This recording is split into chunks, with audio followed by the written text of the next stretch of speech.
समय चक्रको साथमा नेपाल टेलिकमको 4G नै पर्फेक्ट छ। नेपाल टेलिकम, राष्ट्रको सञ्चार। औरा सेफ सर्जिकल मास्क। AITM को perfection, admissions open, AITM Kumaltar।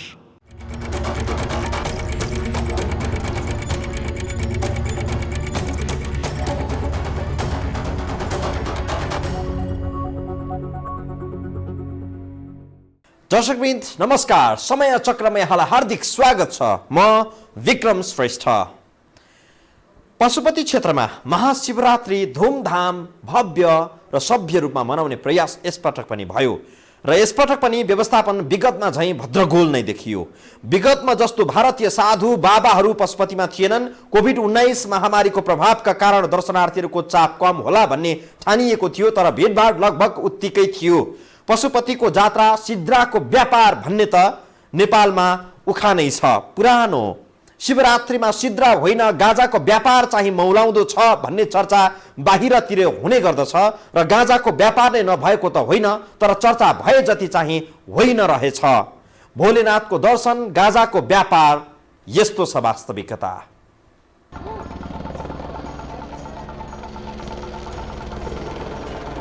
महाशिवरात्रिमा Pashupati क्षेत्रमा भक्तजनको व्यवस्थापनका लागि हजारौं प्रहरी र स्वयंसेवक परिचालन गरिए पनि दर्शनार्थीहरूले थुप्रै कष्ट भोग्नु पर्यो। प्रवेश गर्ने र निस्कने द्वारको राम्रो व्यवस्थापन नहुँदा दर्शनार्थीहरूले दुःख पाएका हुन्। यसपटक शिवरात्रिमा पशुपति दर्शन गर्न आउने दर्शनार्थीहरूको संख्या 10 लाख हाराहारी रहेको पशुपति क्षेत्र विकास कोषको आकलन छ।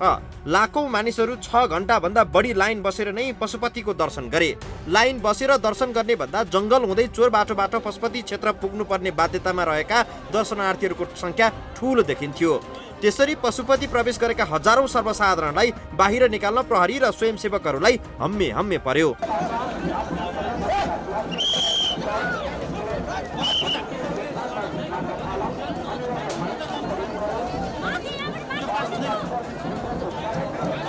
बाहिर निस्कने व्यवस्था राम्रो नहुँदा दर्शनार्थीहरू अलमलमा परे। कतिपय अवस्थामा स्वयंसेवक प्रहरी र सर्वसाधारणको भनाभनको स्थिति पनि सिर्जना भयो।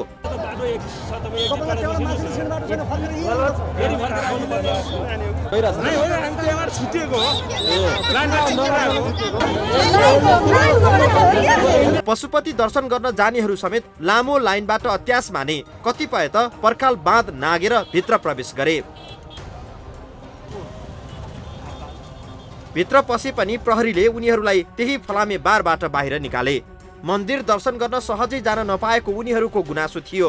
कसैको पेवाझै मन्दिर प्रवेशमा कठिनाई सिर्जना गरेर दुःख दिएको आक्रोश सर्वसाधारणको थियो। हामीले बिहान 6 बजेदेखि लाइनमा बसेर आएको। यहाँ रोक्नु त भएन, तपाईसँग गर्न पाउनु भएन। हामीले भित्र त जान पाएन। 3 बजिसक्यो, 6 बजेदेखि लाइन बसे मान्छे त अझै पूजा गर्छ। अरू मान्छे थियो, अरू भित्र गयो। हामीहरू यहाँबाटै साइड गयो। यहाँ साइड नहुनु पर्छ। बागमती नदीमा निर्माणाधीन पुलमा सर्वसाधारणको यति ठूलो भिड थियो कि सँगसँगै दुर्घटनाको जोखिम पनि थियो। बार समेत नराखिएको पुलको प्रयोग गरेर मानिसहरू वारपार गरिरहेका थिए। पशुपति दर्शन गर्न 10औं लाख मानिस पुगेको पशुपति क्षेत्रको दाबी भए पनि यहाँ पुगेका आधाभन्दा बढीले मन्दिरको दर्शन गर्न पाएनन्।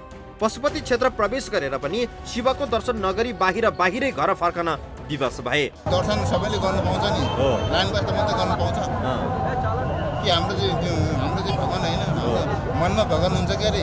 त्यतिकै यस्तो ज्यादा गर्न पाउँछ। उहाँदेखि लट्ठी आनेको मलाई अनि यहाँ लट्ठी आने के यस्तो के गर्नु त के हामीले करतिर जानलाई केलाई यस्तो गरे। पशुपति क्षेत्र विकास कोषले 2 दिन अघि पत्रकार सम्मेलन गर्दै कुनै पनि सर्वसाधारणले आधा घण्टाभित्र दर्शन गर्न पाउने व्यवस्था मिलाइएको दाबी गरेको थियो। तर आधा घण्टाको त के कुरा, 6-7 घण्टा लाइन बस्दा पनि मन्दिरको दर्शन गर्न नपाउने परिस्थितिले पशुपति क्षेत्र विकास कोषको व्यवस्थापन कति फितलो रहेछ भन्ने प्रश्न पारेको छ।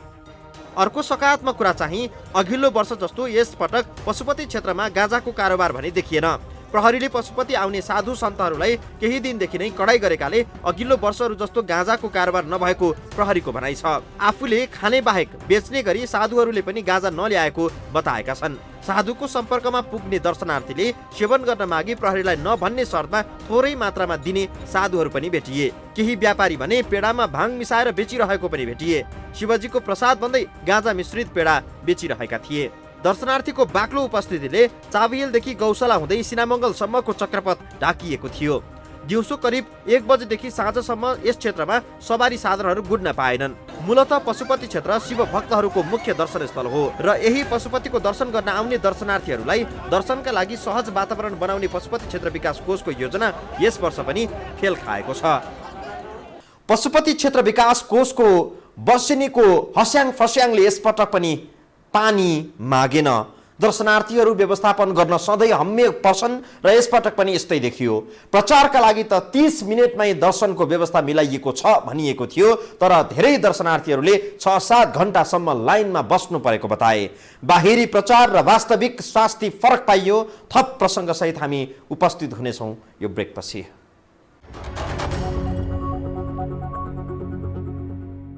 हरेक धर्मको सार मानव कल्याणसँग सम्बन्धित छ। दर्शकवृन्द, आफ्नो धर्म ठिक अरूको धर्म बेठिक भनेर इसाईहरूले प्रचार गर्छन्। हिन्दू धर्ममा भगवानको गुप्ताङ्गको पूजा हुन्छ भनेर दुष्प्रचार गरिन्छ अनि गुप्ताङ्गको पूजा गर्ने धर्म राम्रो होइन भन्दै इसाई बनाउनेहरू गाउँ गाउँमा पुगेका छन्।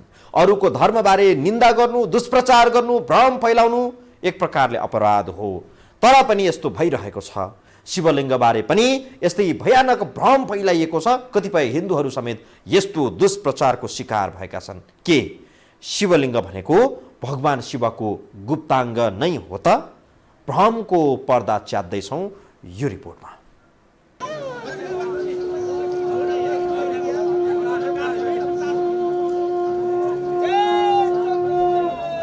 शिवलिङ्ग हिन्दूहरूको आस्थाको प्रतीक हो।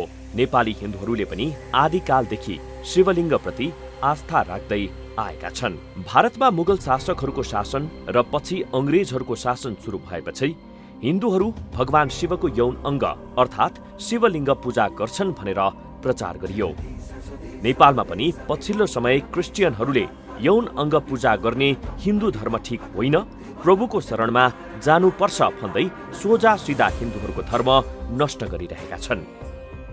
धेरै हिन्दूहरूलाई पनि भगवान शिवको यौन अङ्ग वा गुप्ताङ्गकै पूजा हुन्छ भन्ने भ्रम परिरहेको छ र त्यो अर्थभन्दा अनर्थ नलागोस् त्यो तरिकाको पनि ध्यान दिएको हुनाले शिवलिङ्गको स्वरूपलाई चाहिँ यसलाई चाहिँ जुन गुप्ताङ्गको तरिकाले उहाँहरूले व्याख्या गरिरहेछन् नि, यी षड्यन्त्रकारीहरू हुन्।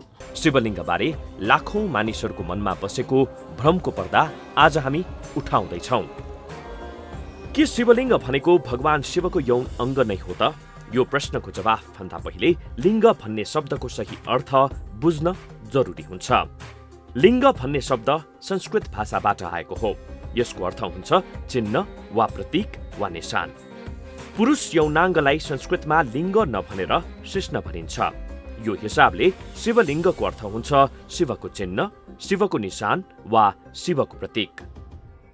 वास्तवमा त्यो गुप्ताङ्ग भएको भएदेखि शिश्न भन्ने शब्दको प्रयोग गरिन्थ्यो क्या। शिश्न भनेको चाहिँ लिङ्ग नै हो। शिश्न भनेको अब स्त्रीको भग भनिन्छ, पुरुषहरूको शिश्न भनिन्छ। भाषा विज्ञानमा पनि लिङ्गलाई प्रतीककै रूपमा प्रयोग गरिन्छ। जस्तो तपाईँ हामी सबैले व्याकरण पढ्दा पुलिङ्ग स्त्रीलिङ्ग भनेर पढेका छौँ। पुलिङ्ग भन्दा पुरुष जनाउने चिन्ह र स्त्रीलिङ्ग भन्नाले स्त्री जनाउने चिन्ह भन्ने बुझिन्छ। यदि लिङ्ग भन्ने शब्दले पुरुषको गुप्ताङ्ग जनाउने भए स्त्री जनाउने मामिलामा स्त्रीलिङ्ग भन्ने शब्द प्रयोग नै गरिन्न थियो, किनभने स्त्रीको त लिङ्ग हुँदैन, तर स्त्रीमा पनि लिङ्ग प्रयोग गरिन्छ। अर्थात् लिङ्ग भनेको पुरुषको यौनाङ्ग वा गुप्ताङ्ग होइन भन्ने यसबाट स्पष्ट हुन्छ। एउटै शब्दको अर्थ पनि भाषा पिच्छे फरक फरक निकालिन्छ। उदाहरणका लागि सूत्र। सूत्रको अर्थ डोरी वा धागो भन्ने हुन्छ, तर यही सूत्रको संस्कृतमा बेग्लै अर्थ हुन्छ। संस्कृतमा सूत्रलाई गणितीय सूत्र, वैज्ञानिक सूत्र, ब्रह्मसूत्र, नासदीय सूत्र आदि जनाउन प्रयोग गरिन्छ। संस्कृतमा सूत्रलाई ज्ञानको भाषाको रूपमा प्रयोग गरिन्छ। अर्थ भन्ने शब्दको परिभाषा खोज्दा पनि यस्तै पाइन्छ। अर्थ भन्ने शब्दलाई हामी सामान्यतः अङ्ग्रेजीको मिनिङ वा मतलब जनाउन प्रयोग गर्दछौँ, तर यही अर्थ भन्ने शब्द संस्कृतमा धन वा पैसा बुझाउन प्रयोग हुन्छ। यही भएर इकोनोमिक्सलाई अर्थशास्त्र भनिएको हो। लिङ्ग, सूत्र र अर्थ भन्ने शब्दको मतलब फरक फरक भाषामा बेग्लै हुँदो रहेछ भन्ने बुझियो। लिङ्ग भन्ने संस्कृत शब्दको गलत अर्थ लगाउँदा धेरै मानिसहरूलाई शिवलिङ्ग भनेको भगवान शिवको गुप्ताङ्ग हो भन्ने परेको छ। यति मात्रै होइन, शिवलिङ्गको आकार पुरुष जनेन्द्रियसँग मिल्दोजुल्दो भएका कारण शिवलिङ्ग भनेको पुरुष यौनाङ्ग नै हो र शिवलिङ्गको पृष्ठभूमिमा रहेको जलहरी पार्वतीको योनि हो भन्ने पनि धेरैलाई लाग्न सक्छ। शिवको स्वरूप चाहिँ सच्चिदानन्द स्वरूप हो, त्यो ज्योति स्वरूप हो, प्रकाश स्वरूप हो। हामी तपाईँ जस्ता साधारण व्यक्तिलाई चाहिँ त्यसको गहिराइभित्र छिर्नुभन्दा अगाडि प्रारम्भिक शिक्षामा त शिवको स्वरूप त कल्पना गर्नुपर्छ। यो भ्रम पनि हटाइहालौँ। यस्तो भ्रम सृजना गर्ने प्रश्न हो, शिवलिङ्गको आकार किन पुरुषको यौनाङ्ग जस्तै हुन्छ? यो प्रश्नको जवाफ प्राप्त गर्न केही पृष्ठभूमि बुझ्नुपर्ने हुन्छ। भगवान शिवको जन्म शून्यबाट भएको थियो। यही विषयलाई आधुनिक विज्ञानले केही फरक अर्थमा व्याख्या गरेको छ। शून्यमा महाविस्फोट भएर ब्रह्माण्डको रचना भएको भन्ने वैज्ञानिकहरूले विश्वास गरेका छन्। हिन्दू धर्मशास्त्रमा शून्य, आकाश, अनन्त वा लिमिटलेस, ब्रह्माण्ड र निराकारलाई परम पुरुषको प्रतीक वा चिन्ह मानिएको छ। यो दृष्टिले शून्य, आकाश, अनन्त, ब्रह्माण्ड र निराकार पनि लिङ्ग अन्तर्गत नै पर्छ। त्यसकारणले गर्दाखेरि यो चाहिँ कसरी हुन्छ पिन्च दिने यो तरिकाको उनीहरूको मात्रै अवलम्बन गरिएको। यथार्थमा भन्नु भनेदेखि अब शिवको स्वरूप जुन हो यथार्थ प्रकाश स्वरूप नै, ज्योति स्वरूप नै हो। स्कन्द पुराणमा आकाश स्वयंमा लिङ्ग भएको व्याख्या छ। समस्त ब्रह्माण्डको अक्ष नै लिङ्ग हो। यो ब्रह्माण्डको प्रतीक पनि हो। शिवलिङ्ग ब्रह्माण्ड जनाउने आकृति हो भन्ने व्याख्या पुराणहरूमा छ। ब्रह्माण्डमा पिण्ड र शक्ति दुई मात्रै छन्। हाम्रो शरीर पनि पिण्ड र आत्माबाट निर्मित छ। आत्मा शक्तिबाट निर्मित छ। पदार्थ र शक्तिको मिलनबाट शिवलिङ्गको जन्म भएको मान्ने गरिन्छ। पदार्थ र शक्तिलाई शिव र पार्वतीसँग पनि तुलना गरिन्छ। शिव र पार्वतीको मिलन प्रतीक पनि शिवलिङ्ग हो, तर शिव र पार्वतीको समागमको प्रतीक चाहिँ शिवलिङ्ग होइन। अपव्याख्या हुने भनेको यही हो। शिवलिङ्ग बारेको व्याख्या र अपव्याख्या अझै सरल शब्दमा बुझाउन योनि भन्ने शब्दमा चर्चा गर्नुपर्ने हुन्छ। संस्कृतमा योनिको अर्थ जुनी भन्ने हुन्छ। जस्तो कि पुरुष योनि, पशु योनि, मत्स्य योनि यस्ता लाखौं योनि छन् पृथ्वीमा। कुनै पनि जीवात्मा जब कुनै जाति प्रजातिमा जन्म लिन्छ भने त्यहाँ उसले एक योनि पार गर्छ। संस्कृतमा अर्थ स्पष्ट छ कि मनुष्यमा एक मात्र योनि हुन्छ। पुरुष योनि र महिला योनि भन्ने हुँदैन। योनिलाई नेपाली भाषामा कसरी बुझिन्छ त्यो मूल कुरा होइन। प्रकृति र पुरुष मिलेपछि एक योनि बन्दछ। शिवलिङ्ग निर्माणमा पनि पदार्थ र शक्ति वा प्रतीक र पुरुषको संयोजन भएको थियो। अब चर्चा गरौँ शिवलिङ्गको आकारको बारेमा। आदिकालमा ऋषि मुनिहरूले दियोको ज्योतिमा ध्यान केन्द्रित गरेर ध्यान गर्ने प्रयास गरे। ज्योति चञ्चल भइरहने कारण ध्यान लाग्न सकेन। त्यसपछि उनीहरूले पत्थरबाट ज्योतिको आकार तयार पारे। त्यसैलाई शिवलिङ्गको रूपमा स्थापित गरेर पूजा गर्न थाले। यसकारण शिवलिङ्ग दीपक ज्योतिको प्रतीक पनि बन्यो र यसलाई कतिपयले पुरुषको गुप्ताङ्गसँग जोडेर पनि व्याख्या गरिदिए। त्यो जुन एउटा ज्योतिको पुञ्ज जहिले पनि अहिले पनि बत्ती बाल्नु न शिवलिङ्गको स्वरूप देखिँदैन र? अहिले पनि हामीले बत्ती बालौँ त्यो आकृति नै त्यही देखिन्छ। शिवलिङ्गको सही अर्थ थाहा नपाउँदा अहिले पनि धेरै मानिसहरूले भगवान शिवको गुप्ताङ्गको पूजा हिन्दूहरूले गर्छन् भन्ने गर्दछन्, जुन सत्य होइन।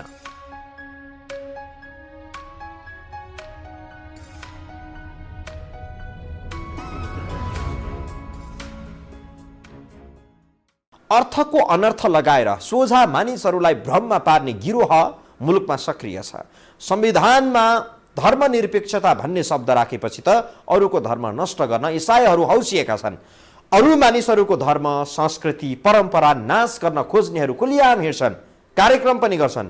मन्त्री प्रधानमन्त्रीलाई भेटेर आफ्ना मागहरू प्रस्तुत गर्छन्। यो देश महान छ, यस्तो गर्नेहरू पनि यहाँ सुरक्षित नै छन्। आउनेछौँ हामी ब्रेकपछि।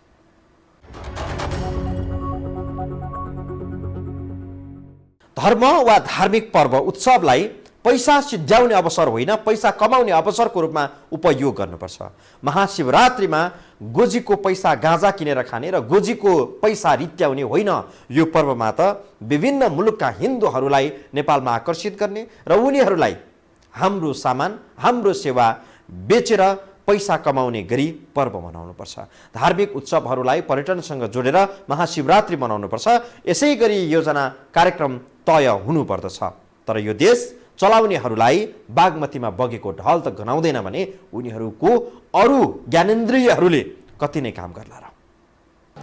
विश्वमा हिन्दूहरूको संख्या करिब 120 करोड रहेको अनुमान छ। नेपालमा 81% र भारतमा 79% नागरिक हिन्दू छन्। काठमाडौँमा भगवान शिवको ज्योतिर्लिङ्ग पशुपतिनाथको मन्दिरमा छ। भगवान शिवलाई हिन्दूहरूले देवादि देव मान्ने गर्छन्। शिव शब्द मात्रैको पनि विराट व्याख्या हिन्दू धर्मशास्त्रहरूमा पाइन्छ। धार्मिक दृष्टिले भगवान पशुपतिनाथको मन्दिर काठमाडौँमा हुनु चान्चुने कुरा होइन। 120 करोड हिन्दूहरूलाई तानेर ल्याउने नेपालको एक मात्रै सम्पदा पशुपतिनाथको मन्दिर हो भन्दा फरक पर्दैन। 12 मास पशुपतिनाथको मन्दिरमा शिवरात्रि सरहकै चहल पहल हुनुपर्ने हो, तर त्यस्तो हुन सकेको छैन। महाशिवरात्रिमा सरकारले औपचारिकता पूरा गर्न सार्वजनिक बिदा त दिने गरेको छ, तर महाशिवरात्रिको प्रभाव पशुपतिकै सानो क्षेत्र बाहेक अन्यत्र देख्न पाइन्न।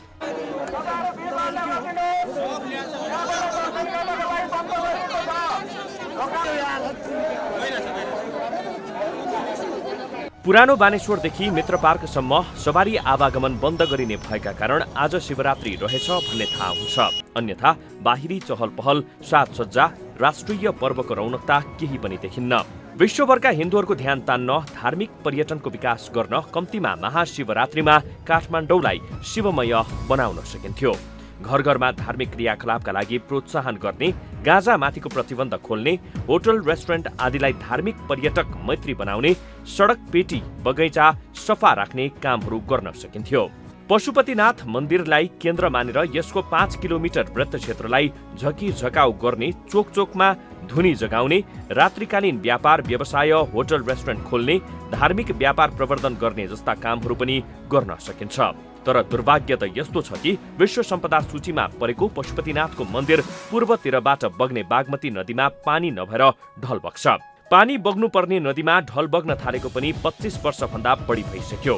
25 वर्षमा रङरङका सरकार बने, शैलीका प्रधानमन्त्री बने, तर ढल बगेको कुराले कसैलाई छोएन। बागमती सफाई महाअभियान पनि चलाइयो। फोहोर सधैँ गर्ने तर सफाई चाहिँ हप्तामा एक दिन, त्यो पनि 1 घण्टा मात्रै गर्ने अभियान बिरबलको खिचडी जस्तो हुन पुग्यो। महाशिवरात्रिमा भारतदेखि हजारौं भक्तहरू आउँछन्। नेपालकै विभिन्न जिल्लाबाट पनि मानिसहरू त्यसै गरी आउँछन्। भारतबाट आउने नागा बाबाहरूका कारण महाशिवरात्रिको रौनक पशुपतिनाथमा केही बढ्छ। कोभिड-19 महामारीका कारण यसपटक पशुपतिनाथमा नागा बाबाहरू उल्लेख्य भएनन्। चाडपर्वहरूलाई सकेसम्म कम तामझामपूर्ण बनाउने, कम खर्चिलो बनाउने भन्ने गरिन्छ। तर यस्तो सुझाव व्यक्ति वा परिवार विशेषका लागि मात्रै उपयुक्त हुन्छ। आर्थिक क्रियाकलाप विस्तार गर्न महाशिवरात्रि जस्तो चाडबाडलाई बढी तामझामपूर्ण बनाउने, बढी झकिझकाउ बनाउने र विश्वका हिन्दूहरूको ध्यान पशुपतिनाथ र नेपाली गाँजामा तान्न सक्ने हो भने धार्मिक पर्यटनमा ठूलो परिवर्तन हुन सक्छ।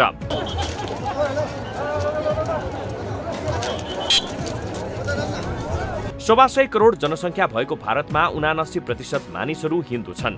यति धेरै हिन्दू भएको छिमेकमा पशुपतिनाथको प्रचार राम्रो हुन सकेको छैन। भारतबाट नेपाल आउने हिन्दूहरूलाई पशुपतिको दर्शन गराउने र धेरैभन्दा धेरै खर्च गराउने गरी नेपाली मौलिक वस्तु वा सेवाको प्रवर्धन हुने कार्यक्रम समेत छैनन्। भोले बाबाले नेपालीको कल्याण त्यति बेला मात्रै गर्न सक्छन् जब नेपालीहरूले भोले बाबाबाट व्यापार गर्न सिक्छन्।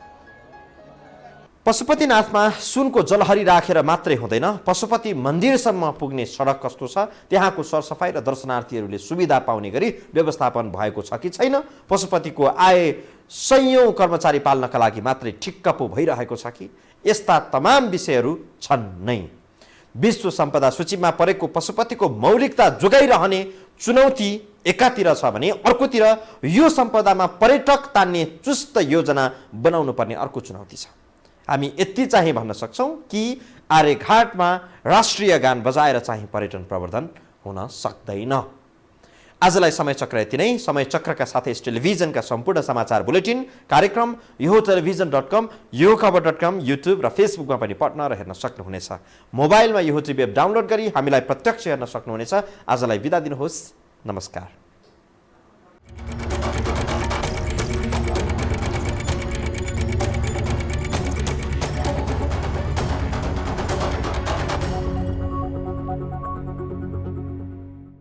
समय चक्रको साथमा नेपाल टेलिकमको 4G नै पर्फेक्ट छ। नेपाल टेलिकम राष्ट्रको सञ्चार।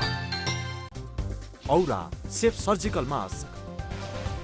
AITM को perfection. Admissions open. AITM Kumaltar.